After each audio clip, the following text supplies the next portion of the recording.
What is the best way to respond to panhandlers? The people that we see as we pull off the highway and they're down at the bottom of the exit ramp and they have the cardboard sign that says, God bless, will work for food, help, stranded. What is the best way to respond to them? We see these situations and we're moved with compassion to maybe do something, but we're just not sure what the best way to help is.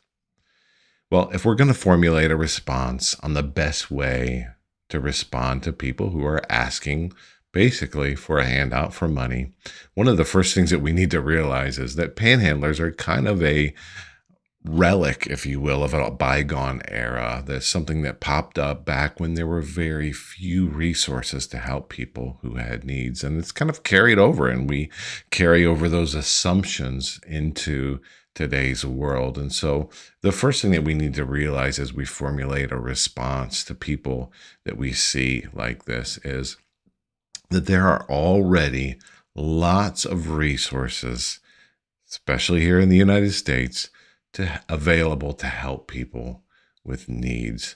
There is emergency housing, there is shelter, there are hot meals, there are food. There are so many resources that we have right now that would address their need. And yet here they are by the side of the road asking for money to help them with their needs. So the assumption that we have behind the problem is false. We're kind of assuming that this is their last resort, and it's not really their last resort in many cases. So the second thing that we need to realize as we begin formulating a response to somebody when we're moved to help them is that if we give them money, we're probably hurting them. What I mean by that is, at a minimum, we're subsidizing an approach for them that says, you know what, you're going to be dependent on others and you're going to stay dependent on others. And I'm going to help you stay dependent on others and in your situation by giving you money. So we really need to ask ourselves, what's the long-term result? If I help this person today, where is their help going to come from tomorrow? And if I do it this way, it's probably going to be the same way. They're going to be back by the side of the road. It doesn't really move them forward. And I'm not saying we don't want to be compassionate, and I'll get to that in a minute.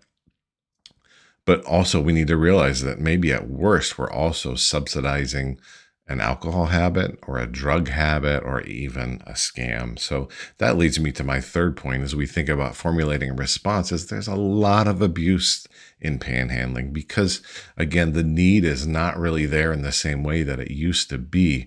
There's so much abuse. I remember not too long ago coming home from work, and I would see a guy at an intersection at a stoplight begging for money, same guy every day. And depending when I came home, one day I would come home and I'd see him begging. And if I came home a little bit later the next day, I would see him walking from the convenient that was right across the street home with a white bag hanging in his hand that had a 40-ounce of beer in it. So putting two and two together, he was getting a little bit of cash and then walking into convenient every day and getting his beer for the day and then walking home. So we need to realize that there's even worse abuse, subsidizing drug habits, or even worse, some people are just scamming others.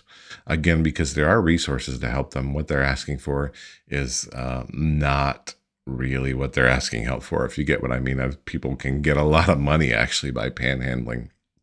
So what I want to finish with as we talk about the best way to respond is, as we formulate a response, we need to realize that these people, no matter their motivation, no matter why they're asking for money, they are humans who have a deeper need. They need a deeper level of help. We could go the other way after hearing this information and go, you know what? I'm not going to subsidize somebody in that lifestyle. I'm just going to turn my head the other way and ignore them, and I'm going to feel good about that. Or worse, we're going to develop this reaction toward them that says, oh, that's so awful. They're playing on people's sympathies. They should get lost. Get out of here, scammers. And it doesn't really matter why they're asking for help. For us to say, you know what, I'm not going to respond in that way either. What we need to do is learn to work at a deeper level of need. So this person has a deeper level of need. If they're in a mental health situation, then they need a way to connect with a mental health resource. Maybe they need a relationship. Maybe they need a friendship. Maybe they need somebody to walk alongside them to show, you know what, there's a different way than the way you're living now. And it's a better way. It's a way that you'll feel better about yourself. You'll have agency. Maybe they need accountability. Maybe they need someone to hold them accountable to say, you know what, I care enough about you to hold you accountable to say, you know, you're not going to do it. You're not going to operate this way. There is a better way to live, and to offer that to them.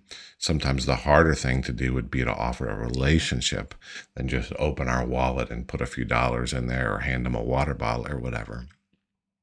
So what I'm saying to you today is learn to look at people, panhandlers, no matter who they are, with a deeper level of need. Don't define them by that need, and don't necessarily judge them for that need, but go to the deeper level and say, you know what, how would this person be helped?